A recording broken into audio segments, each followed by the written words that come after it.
Life is always full of stories and experiences, some of which may be illogical and unbelievable, but they are stories that actually happened. These unbelievable stories are not necessarily horror stories, but rather real stories told to us by those who lived through their events and every moment of them. We tell the story from its owner. A young Syrian who is witnessing the ravages of war.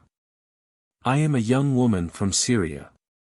I live with my family in our house. Our home was in the capital, Damascus, so we were safe for a while. Bombing and fighting continue in neighboring provinces and across Syria. Except in the capital, my family and I thought the war would not have come here even if we hadn't been bombed, but our hearts were broken when we saw what was happening in the other provinces because of the country's financial situation very bad. My dad lost his job, we ran out of money and didn't know what to do. I have a friend who lives in another country. I have contacted her. My friend asked me to come and live with her at her house while looking for a job. In fact, I took the offer. Not for me, but my goal is to help my family and provide them with money to live a decent life. The only problem I had was convincing my parents to go on the trip, especially since I had never traveled alone before, as my family was very worried about me.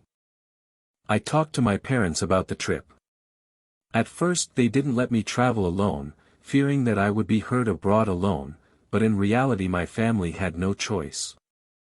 I finally convinced my dad to go on a trip and told him I would talk to them every day to find out how they were doing and send them money as soon as possible. My family is devastated because I am going to travel and have no other choice. I travel and meet my friends. She gave me a very warm welcome and we went to her house, which was very nice.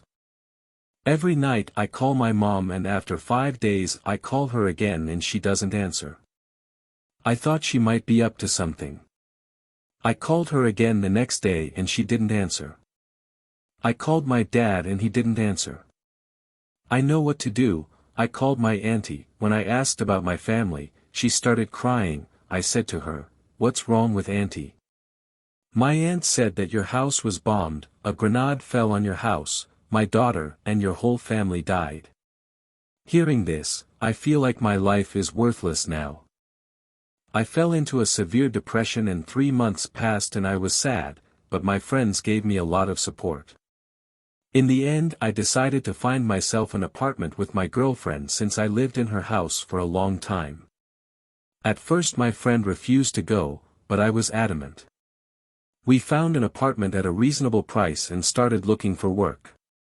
I'm having a lot of trouble finding the right position. I don't know why I was rejected just because I'm from Syria. The first month passed in the apartment and I still couldn't find a suitable job. The owner of the apartment started asking me for rent. I apologized to him and told him to only give me 15 days. The owner of the apartment agreed to my request, but I didn't find a job either.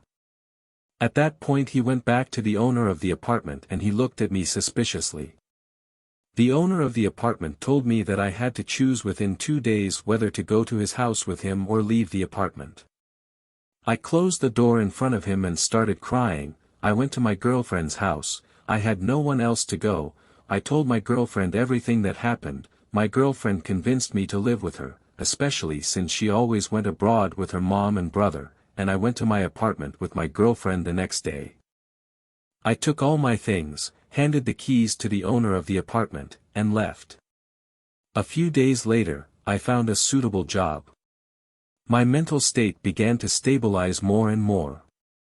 After working for 3 years, I was surprised when the company boss proposed to me and said, "Do you accept to marry me?" In fact, he surprised me with his request. He is a very respectable man. I have no reason to prevent myself from marrying him. I am now married to this man. I have 3 beautiful girls and children. Today I thank God that He made me. Family, the family I lost in Syria, my beloved family, will never be forgotten. That's all for today. If you liked this story, click the video on the screen for more similar stories, and thanks for watching.